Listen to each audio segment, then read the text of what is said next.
Amém. Irmãos, a gente sabe que viver neste mundo desde a queda é uma missão por si só já muito difícil. Viver e ter motivação. A própria palavra diz, no momento que o homem caiu, Deus falou para ele: olha, do suor do seu rosto você vai comer o seu pão. Deus já prometeu que as coisas não seriam fáceis em consequência do fato de que o pecado entrou no mundo e tornou tudo mais difícil. A busca pelas conquistas profissionais, segundo essa própria palavra, se tornaram mais difíceis. Os relacionamentos se tornaram desafiadores. Deus criou homem e mulher para se amarem, terem filhos e viverem numa relação de pleno amor, afeto, e tudo isso que era tão simples se torna difícil. Educar filhos se torna difícil. Viver o relacionamento conjugal de forma leve e plena se torna um desafio que não deveria ser, mas por causa do pecado se torna. O fato é que a vida no mundo naturalmente vai se tornando difícil, pesada, desafiadora e constantemente para nós. E muitos, no meio dessa luta, acabam sucumbindo e caem naquela estatística que a gente sabe que é real, de que a depressão tem sido uma grande doença, a principal talvez doença do nosso século. Os pesquisadores dizem que até o ano que vem, 2020, a depressão já vai ser a doença mais incapacitante ao trabalho. Então, existe um avanço e com isso as empresas se preocupam em contratar programas motivacionais. Tem cada vez mais falado sobre isso. E cresce a profissão do coaching, que usa recursos motivacionais. E cresce cada vez mais o número de teorias e psicoterapias e métodos científicos, muitos acadêmicos, para manter o homem motivado, trabalhando em pé, acordando cedo e mantendo essa rotina. E tudo isso pode ser muito bom, e são ferramentas que, por si só, não tem nada de mais. E podem cooperar sim, podem ajudar muita gente, eu creio até que tenha ajudado. Mas o fato é que nenhuma dessas ferramentas traz uma resposta consistente, contundente, para o problema mais profundo, real e verdadeiro que o homem enfrenta e que o lança nesse estado de abatimento, de depressão, de tristeza, de perda de motivação. Há um cansaço no homem pós-moderno, há um cansaço, uma falta de vigor. E aí que entra o Evangelho, que ele mostra para nós a origem do problema lá no Éden, na queda. Ele fala para nós a respeito de uma natureza que eu e você herdamos desde então, que nos faz rebeldes contra o plano perfeito de Deus, rebeldes contra a virtude de Jesus e as virtudes de Jesus, resistentes à obediência daquilo que há de mais justo, correto, santo que se conhece. Contudo, também fala a respeito do fato de que eu e você podemos conhecer, pela graça de Deus, uma vida nova, revigorada, cheia de esperança. Algum tempo atrás eu fiz essa descoberta, falei para os irmãos, talvez alguns lembrem, que a palavra entusiasmo, ela originalmente significa alguém impelido, o entusiasmado é alguém impelido por um espírito divino. Então, o cristão, mais do que ninguém, deveria ser alguém motivado, entusiasmado, porque é alguém que foi visitado por um Espírito divino, foi visitado pelo Espírito Santo desde o Pentecostes. Amém? Nós deveríamos ser essas pessoas, visitadas pelo Espírito. Creio que a maior parte de nós já tem experimentado isso. Então, essa é a mensagem da graça, uma mensagem que nos enche, que nos revigora, que nos traz nova expectativa, novo alento. Contudo, é verdade também dizer que essa mensagem não pode ou não alcança a todos. Nem todos a compreendem, nem todos estão abertos a ela, nem todos são tocados por ela, nem todos estão convencidos dela, nem todos têm interesse nela. O que então, ou melhor, quem então vai experimentar essa graça? Quem vai aceitar o convite do Evangelho e ter a sua vida e o seu coração totalmente renovados na presença de Deus? Esse texto vai falar para a gente a respeito disso. Mateus 11, verso 25. Jesus diz assim: eu te louvo, Pai, Senhor dos céus e da terra, porque escondeste estas coisas dos sábios e cultos e as revelaste aos pequeninos. Sim, Pai, pois assim foi do teu agrado. Todas as coisas me foram entregues por meu Pai. Ninguém conhece o Filho a não ser o Pai, e ninguém conhece o Pai a não ser o Filho e aqueles a quem o Filho o quiser revelar. Venham a mim todos os que estão cansados e sobrecarregados, e eu darei descanso a vocês. Tomem sobre vocês o meu jugo e aprendam de mim, pois sou manso e humilde de coração, e vocês encontrarão descanso para as suas almas, pois o meu jugo é suave e o meu fardo é leve. Amém, irmãos? Que convite bendito, que mensagem de esperança. Agora, esse texto, ele se passa logo após Jesus ter pregado em Corazim, Betsaida e Cafarnaum e dito o seguinte para eles: olha, ai de vocês, cidades do norte da Galileia, ai de vocês, Corazim, Betsaida, ai de você, Cafarnaum, porque se os milagres que eu fiz no meio de vocês tivessem sido feitos em Sodoma, eles teriam se arrependido. Jesus já havia exercido um ministério intenso nessa região do norte da Galileia. E o que ele estava constatando é que grande parte daquelas pessoas daquela região permaneciam, a maioria permanecia resistente à sua pregação, permaneciam indiferentes, desprezando o seu ensino. E ele então profere uma mensagem de juízo àquelas cidades. Essas cidades não são piores do que Niterói, são cidades como quaisquer cidades em que há uma maioria resistindo à mensagem do Evangelho. E imediatamente então o Senhor tem um ímpeto de juízo e promete o juízo sobre elas, dizendo que haverá mais piedade para Sodoma e para Gomorra por causa desse grupo de gente resistente. Mas aí, em seguida, ele entra no texto que a gente leu, em que ele fala sobre um remanescente, um grupo que ele chama de pequeninos, um grupo que ele diz que são aqueles que têm acatado no coração a mensagem, daqueles que têm compreendido a graça, daqueles que têm aberto o seu coração, a sua mente, a sua vida para a mensagem de esperança do Evangelho. De modo que a sua mensagem, a mensagem do Evangelho de Jesus Cristo, é sempre uma mensagem dupla. É sempre uma mensagem de juízo e de graça. É sempre uma mensagem que atinge dois grupos.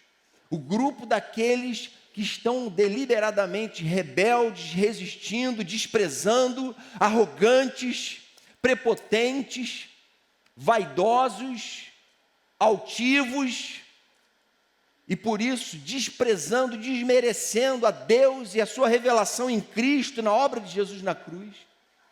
E o grupo daqueles que se rendem. E o grupo dos pequeninos, e o grupo daqueles que conheceram a graça, experimentaram a graça e têm vivido segundo a graça de Deus. O apóstolo Paulo fala a respeito do fato de que nós, a igreja, vamos sempre impactar esses dois grupos. Ele diz o seguinte, em 2 Coríntios 2,15: para Deus, somos o aroma de Cristo entre os que estão sendo salvos e os que estão perecendo. Para estes somos cheiro de morte, para aqueles fragrância de vida. O que Paulo está falando é o seguinte: a vida da igreja de Jesus no mundo, a vida daqueles que têm buscado viver segundo a mensagem do Evangelho, da graça, do fato de que eu não sou ninguém, eu sou um pequenino, eu sou um miserável, ela está impactando esses dois grupos, produzindo para o grupo rebelde cheiro de morte para morte, reafirmação da sua condenação, e para o grupo que tem se rendido a Jesus, cheiro de vida, fragrância de vida. Há um caminho largo e um caminho estreito. Ninguém pode servir a dois senhores. Há uma porta e ele está batendo, e alguns abrem essa porta e outros resistem e mantêm a porta fechada. Não existe aos olhos de Jesus e na pregação dele um meio termo, não existe um quase, não existe um mais ou menos. Existem aqueles que se lançaram na graça, compreenderam a graça e têm aprendido com ela todos os dias.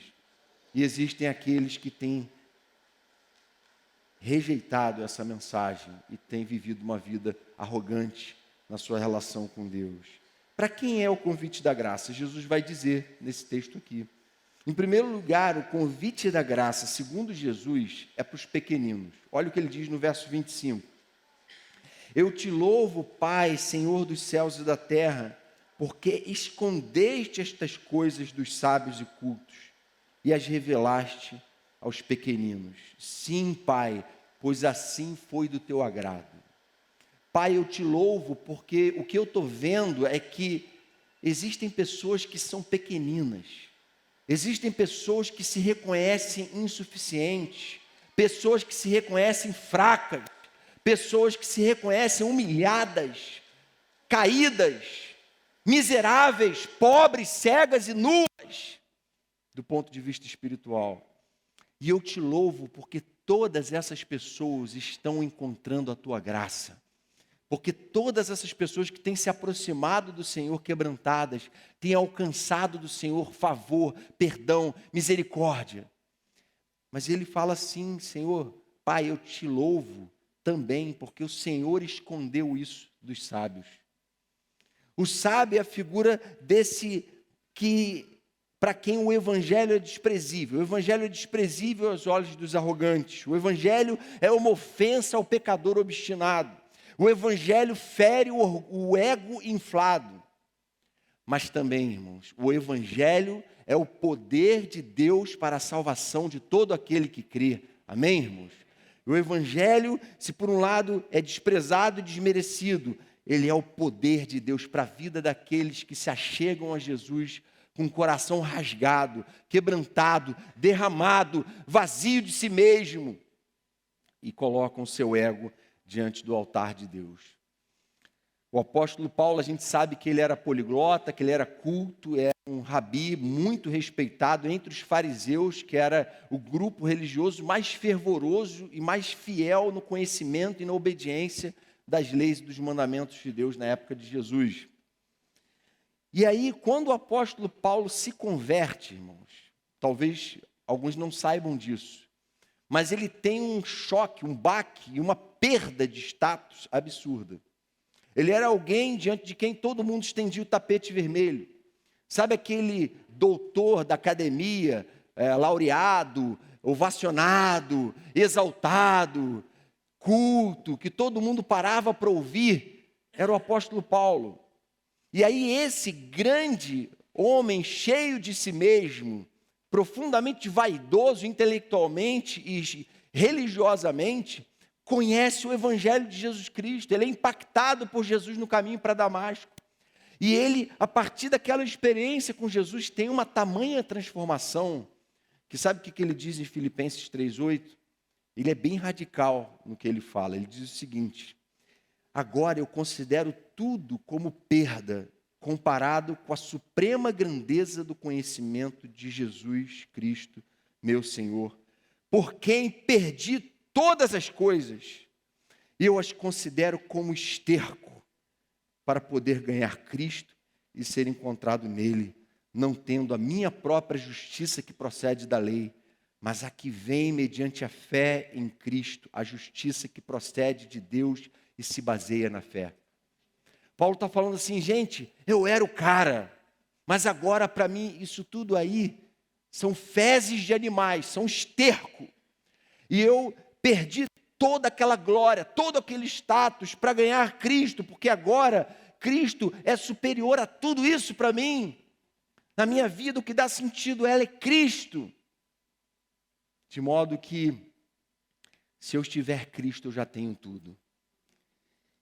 E ele então, em outro trecho, 1 Coríntios 1,17, olha o que ele continua falando a respeito do mesmo tema, da mesma questão, de como Deus mudou a cabeça dele, a forma de ele entender o Evangelho e a graça. E a palavra de Deus, ele diz assim: Cristo não me enviou para batizar, mas para pregar o Evangelho, não porém com palavras de sabedoria humana, para que a cruz de Cristo não seja esvaziada. Há uma contraposição aqui, a cruz e a sabedoria humana. Pois a mensagem da cruz é loucura para os que estão perecendo, mas para nós que estamos sendo salvos, é o poder de Deus. Pois está escrito: destruirei a sabedoria dos sábios e rejeitarei a inteligência dos inteligentes. Onde está o sábio? Onde está o erudito? Onde está o questionador desta era? Acaso não tornou Deus louca a sabedoria deste mundo? Visto que na sabedoria de Deus o mundo não o conheceu por meio da sabedoria humana, agradou a Deus salvar aqueles que creem por meio da loucura da pregação. Os judeus pedem sinais milagrosos e os gregos procuram sabedoria. Nós, porém, pregamos Cristo crucificado, o qual de fato é escândalo para os judeus e loucura para os gentios. Mas para os que foram chamados, tanto judeus como gregos, Cristo é o poder de Deus e a sabedoria de Deus, porque a loucura de Deus é mais sábia do que a sabedoria humana, e a fraqueza de Deus é mais forte do que a força do homem. Amém, irmãos? Numa cultura que prega sucesso e popularidade, o que Paulo está falando é mais ou menos o que Dietrich Bonhoeffer disse, que foi um pastor que viveu na Alemanha nazista, foi martirizado novo ainda, um pouco mais de 30 anos de idade. E ele diz o seguinte: a figura do crucificado desautoriza todo o raciocínio orientado pelo sucesso. Tem muita gente que está nessa vida em busca de sucesso, de fama, de notoriedade, se esquecendo de que Deus não nos chamou a ter sucesso, Deus nos chamou a ser fiéis. A vocação da igreja não é ter sucesso, não é ser famosa, não é agradar, não é ser popular. A vocação da igreja é ser fiel. A minha, a sua vocação não é nos tornar pessoas que agradam a todos, pessoas que são elogiadas por todas. Nosso desafio é ser fiéis à palavra de Deus. Quando somos fracos, então é que somos fortes. Quanto mais cheios de nós mesmos, mais somos incapazes de experimentar a graça de Deus. Quanto mais pequeninos formos, nas palavras de Jesus, quanto mais humildes e quebrantados, mais nos entregamos a um profundo senso de dependência de Deus e mais fundo imergimos em sua graça e sabedoria.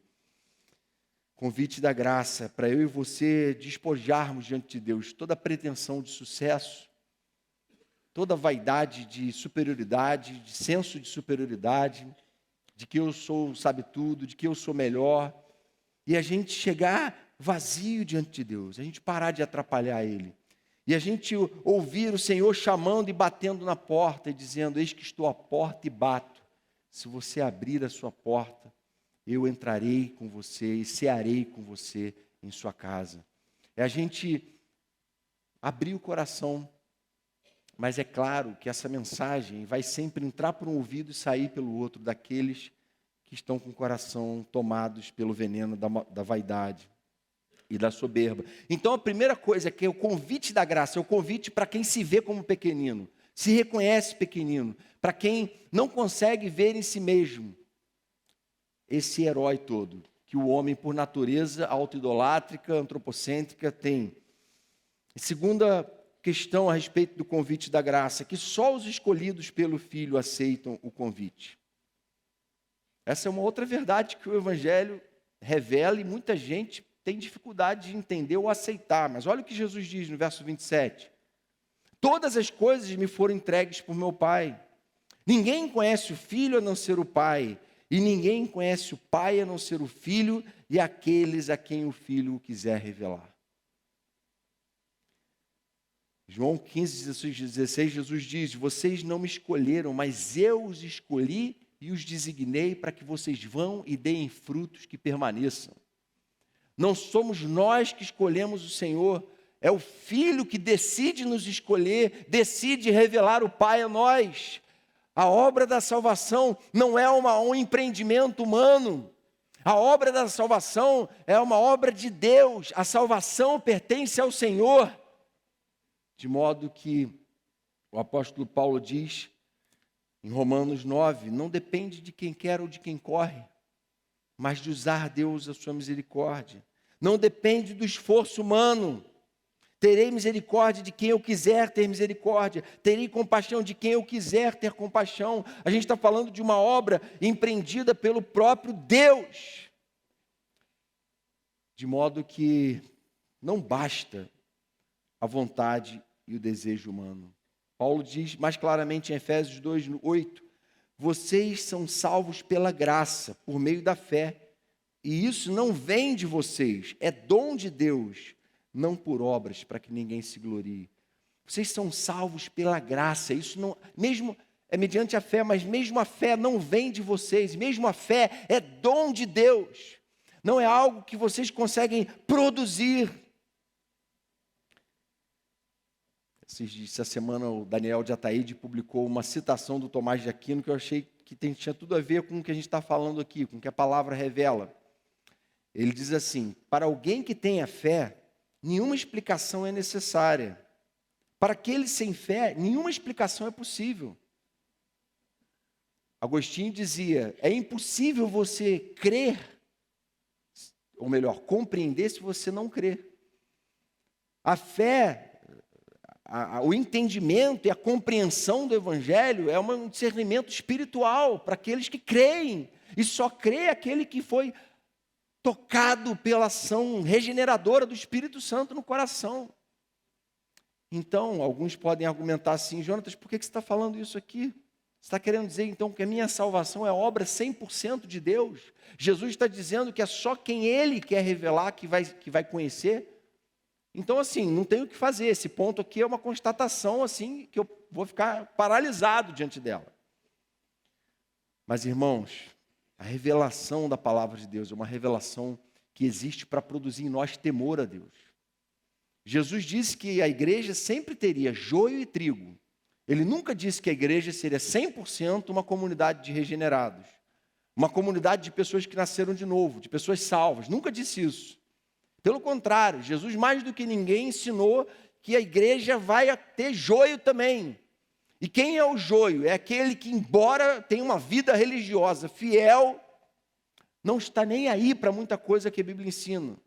Não está buscando carregar no seu próprio corpo as marcas de Cristo. Não tem procurado viver uma vida coerente com o Evangelho. Não tem procurado viver uma vida que agrada a Deus. Vive na igreja, mas não vive para Deus. E aí corre o risco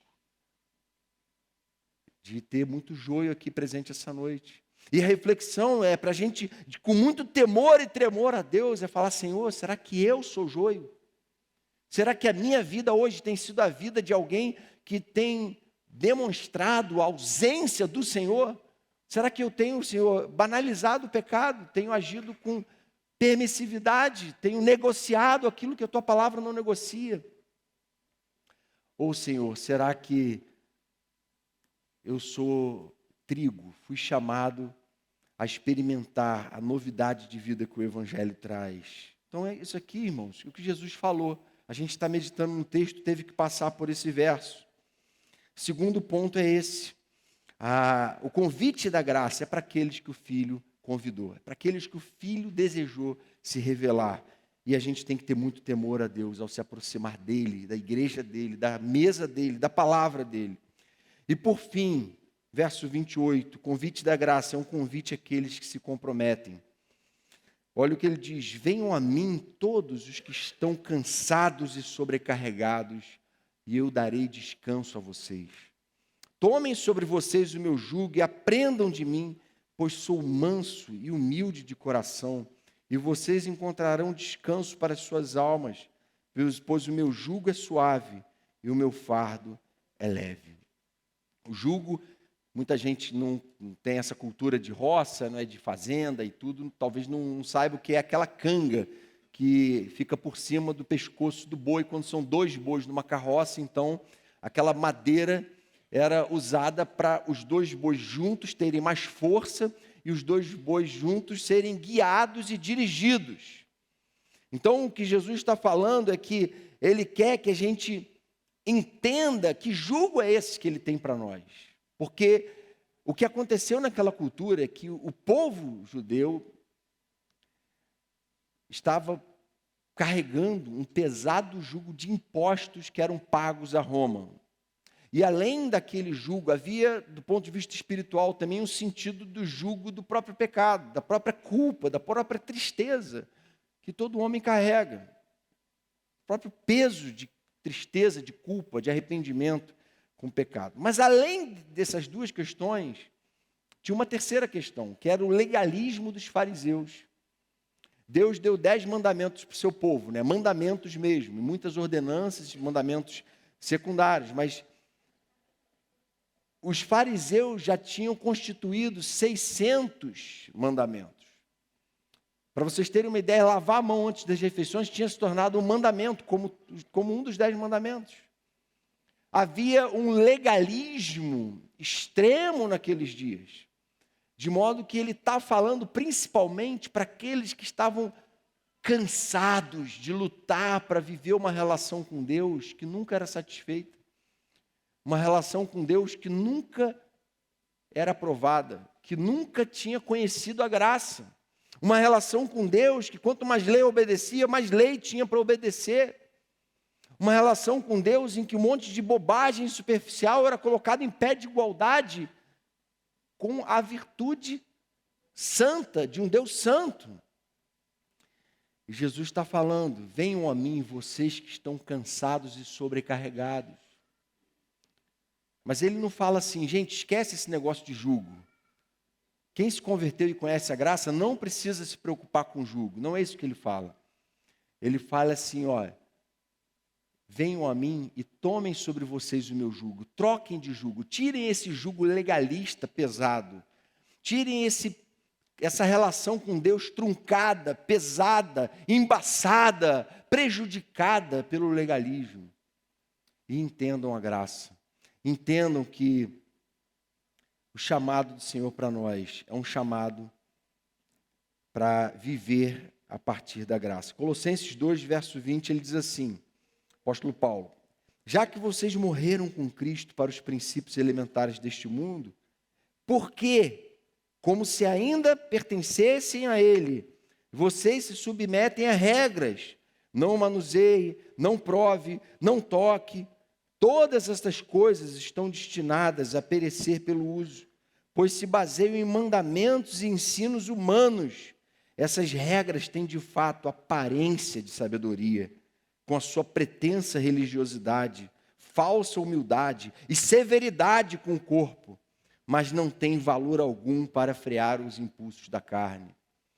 O que Paulo está falando é que tem uma vida religiosa aparente que mascara uma relação com Deus, quando na verdade tudo que se está procurando é agradar a homens. Mas o que o Senhor quer ensinar a nós é que o chamado da graça, o convite da graça é um convite a um relacionamento pessoal com o Pai, através do Filho. É um convite a um relacionamento em que eu vou tomar sobre mim o jugo dele é leve, porque naquilo que eu não tenho força para obedecer, Ele vai me dar força para obedecer. Naquilo que eu não sei me guiar, Ele vai me guiar. Naquilo que eu me sentia sozinho, agora Ele está dizendo, eu vou estar do seu lado. O meu Espírito vai estar em vocês. Essa é a mensagem da graça. Uma mensagem que quando olha alguém errando, se compadece, se entristece, não se alegra. É uma mensagem que desfaz todo esse peso de legalismo. E o Senhor quer que a gente se aproxime dele. Venham a mim, vocês que estão cansados. Venham a mim, vocês que estão sobrecarregados. Aprendam de mim, que sou manso e humilde de coração. Aprendam comigo a viver a partir da perspectiva do Pai, da missão que o Pai delegou, da missão que Deus tem para vocês. Porque enquanto você estiver reafirmando a sua própria identidade, o seu próprio ego, você vai viver um peso muito grande e as coisas não vão se resolver na sua vida. Tomem sobre vocês o meu jugo e aprendam de mim. Comprometam-se comigo, comprometam-se com a minha palavra, comprometam-se com o meu jugo, Porque ele, ao invés de, como muitas teorias, embolar esse jugo, embolar cada vez mais a cabeça de vocês, ele vai tornar vocês cada vez mais leves, cada vez mais renovados. Porque a palavra de Deus é a verdade que liberta. Ela é lâmpada para os nossos pés, é luz para os nossos caminhos. Ela é a espada do Espírito, que a palavra diz, o apóstolo Paulo diz que a palavra de Deus é a espada do Espírito, é a arma pela qual o Espírito Santo nos faz vitoriosos sobre o poder do pecado. O pecado nos assedia, imediatamente a palavra vem. A gente leu há pouco tempo a tentação de Jesus no deserto, né? O diabo vinha com uma palavra para Jesus, e como é que Jesus respondia? Com a palavra. E é com a palavra que eu e você vamos ser vitoriosos e vamos conhecer a graça de Deus. Amém? Algumas aplicações aqui para você guardar no seu coração e levar para a sua célula. Primeira, renda-se hoje como uma criança se lança nos braços do seu pai. Renda-se hoje a Deus. Renda-se hoje à mensagem da graça. Não como alguém que sabe das coisas, não como alguém que está na igreja para mostrar que sabe tudo teológico, não como alguém que entende tudo de religião, mas como alguém que olha para si mesmo e tem vergonha da sua própria pecaminosidade. Nós não estamos hoje diante da mesa, nenhum de nós, porque a gente merece, porque a gente olha para o mês que passou, desde a última ceia, e diz assim, olha, que mês de vitórias, como eu sou triunfante, como eu sou bom, como eu fiz o bem de lá para cá. Não é isso. A gente se aproxima da ceia com um senso de impotência, com um senso de pequenez. O Pai se revela aos pequeninos. Quando a gente está fraco, então é que a gente é forte. Esse é o momento de a gente reconhecer nossa miséria, nossa pequenez e clamar pela misericórdia de Deus. Renda-se hoje. Não importa se você já tem um compromisso com Jesus ou não. Talvez essa mensagem tenha sido totalmente para você que entrou pela primeira vez aqui hoje. E Deus quer que você compreenda a graça dele. E Ele quis que você fosse hoje confrontado pela simples e pura mensagem do Evangelho. E Deus pode estar se revelando a você. Fique atento. Segunda aplicação, expresse sua gratidão pelo dom da salvação. Você não pode fazer nada para ser salvo. A Bíblia nos garante isso do início ao fim. A salvação vem do Senhor, Jonas 2,9. Salvação é obra de Deus, não de homens, para que ninguém se glorie, para que ninguém ache que tem poder para isso. Expresse sua gratidão pelo dom da salvação. Senhor, obrigado, porque o teu Espírito testifica com o meu Espírito que eu sou o teu filho. Obrigado pela convicção que eu tenho de salvação. E se há no teu coração algum resquício de dúvida a respeito da sua salvação, clame a Ele, fale, Senhor, me dá convicção de salvação, me dá uma vida de tamanha intimidade com o Senhor, que eu todo dia vou acordar e vou ser grato pelo dom da salvação, pela possibilidade de experimentar essa graça todos os dias na minha vida, de ouvir o próprio Senhor falando comigo, venha a mim, você que está cansado e sobrecarregado, porque eu vou te aliviar, eu vou te dar o meu jugo que é leve, que é suave, e você vai viver uma vida abundante, uma vida triunfante, uma vida vitoriosa sobre o poder do pecado. E terceira e última aplicação, comprometa-se com a palavra que liberta de toda mentira. Venham a mim, aprendei de mim, porque sou manso e humilde de coração. Olha para mim. Quando Jesus fala isso, Ele está falando assim, olha, eu sou o verbo vivo, eu sou a palavra encarnada, eu sou o cumprimento de toda a lei. Então olha para mim e vive como eu vivi, aprenda de mim, aprenda da palavra encarnada. Relacione-se com a palavra de forma comprometida, não tenha um compromisso mais ou menos. Feche seus olhos, baixe sua cabeça, vamos colocar nossa vida diante do Senhor. Senhor querido, muito temor e tremor, que a gente está diante da Tua palavra, que diz que há alguns que na sua arrogância resistem à mensagem da graça. E a gente sabe que, cada um de nós aqui sabe que tem uma natureza também pecaminosa, Senhor, mas a gente não quer, diante de uma mensagem tão clara, tão transparente da parte do Senhor, continuar numa atitude de rebeldia, continuar agindo talvez como joio, quem sabe, Senhor. A gente sabe que a nossa vocação é para ser trigo. A nossa vocação é para ser gente salva, gente santa, separada para o Senhor. A gente quer, como igreja, se assentar na tua mesa hoje para celebrar essa mensagem de graça, de misericórdia. E a gente quer se sentir pequenino, Senhor. A gente quer se sentir quebrantado, humilde, que o Senhor venha nos esvaziar de toda prepotência, Senhor. Porque a gente agora quer reafirmar que somos teus e sem o Senhor nada somos. Sem o Senhor não podemos fazer nada. Vem soprar em nossos corações nessa noite o fôlego da vida. Vem restaurar as forças alcançadas. Vem revigorar o ânimo daquele, Senhor, que entrou aqui abatido, para que esta semana seja diferente, para que este mês seja diferente, para que, Senhor, a vida daqui para frente seja diferente para a tua glória, é o que te pedimos, em teu nome, Jesus. Amém, Pai.